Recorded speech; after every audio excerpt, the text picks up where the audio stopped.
Meeting ہے Indian secular Muslim youth movement کی. Founding meeting میں بلانے کے لیے اور یہ موقع دینے کے لیے بہت بہت شکریہ.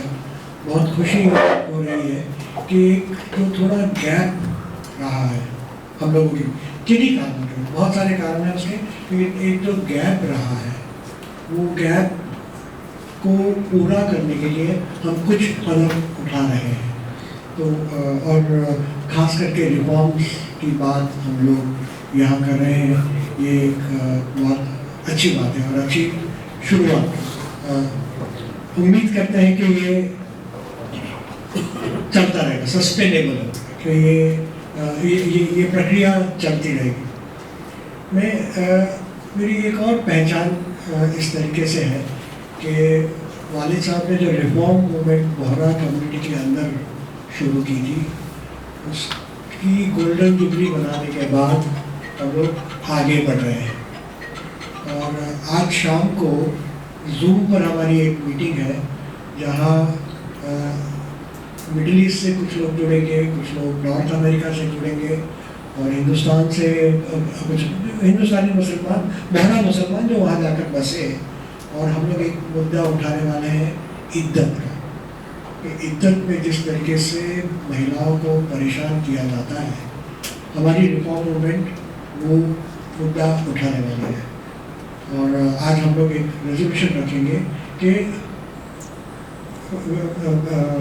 میں اس کے زیادہ ڈیٹیل میں نہیں جانا چاہتا, لیکن ایک ریزولوشن رکھنے والا کہ عدت از ویٹنگ پیریڈ. طلاق کے بعد ویٹنگ پیریڈ ہے, آپ دوسری شادی نہ کریں, لیکن بعض حدیثیں ایسی ہیں کہ آپ میرج کے پرپوزلس تک آپ سن سکتے ہیں, آپ پرپوز کیا جا سکتا ہے اور آپ وہ پرپوزل کو کنسیڈر بھی کر سکتے ہیں. میرج نہیں, لیکن even up to the point کہ آپ کنسیڈر کر سکتے ہیں, وہاں تک بھی آپ کر سکتے ہیں. میں ہم سب لوگوں کو ابھی یاد کرنا چاہیے کہ اسلام شروع ہوا تھا ایک ریفارم موومنٹ کے طور پر, اور اب پوری دنیا میں جس پرکار سے اسلام کے بارے میں ایک امیج بنی ہوئی ہے, اس کو ہم لوگوں we have to revisit that.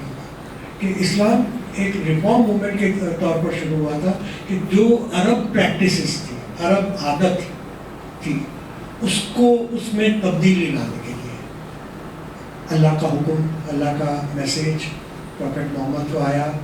مسلمان ایسا سمجھتے ہیں, مانتے ہیں.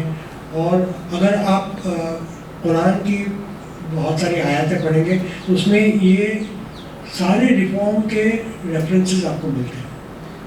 کہ جیسے ایک آیات ہے کہ اپنی جو غریب لوگ اپنی بیٹیوں کو زندہ دفناتے تھے, ان کے بارے میں ان کو ہدایت دی گئی ہے کہ آپ ان کے اناج کی, ان کے رزق کی چنتا نہ کریں. یہ اللہ کا وعدہ ہے کہ وہ ان کو رزق دے گا, آپ بچیوں کو زندہ نہ جلائیں, زندہ دفن نہ کریں, ورنہ وہ قیامت کے دن آپ کو پوچھیں گی کہ مجھے کیوں مارا تھا, مجھے کیوں زندہ دفنایا تھا. اور یہ سوال وہ بیٹی قیامت کے دن آپ لوگوں سے کرے گی, اور آپ کیا جواب دیں گے. یہ جو ارلی اسلام کی ریفارم موومنٹ تھی عرب عادتوں کے خلاف, اس میں ایک سالڈ سیکشن ویمن کا تھا کہ مہیلائیں سب سے پہلے جڑی اس اسلام کے موومنٹ میں اور ریفارم موومنٹ میں. اور اسی کی بدولت بہت ساری آیتیں قرآن میں جینڈر جسٹس کو لے کر ہے. کچھ آیاتیں یہ جو کنزرویٹو سیکشن ہے, ایک آدھ آیت کو پکڑتے ہیں, آؤٹ آف کانٹیکسٹ اس کو بتاتے ہیں اور ایک دم لٹرلی فالو کرنا چاہتے ہیں, شبد ایک اس شبد کو پکڑ کے رہتے ہیں. قرآن میں بہت ساری باتیں علامت کے طور پر کہی گئی ہیں, اس کو لٹرلی فالو کرنا نہیں ہے. اور بہت ساری آیتیں کانٹیکسچوئل تھی, اس کانٹیکسٹ میں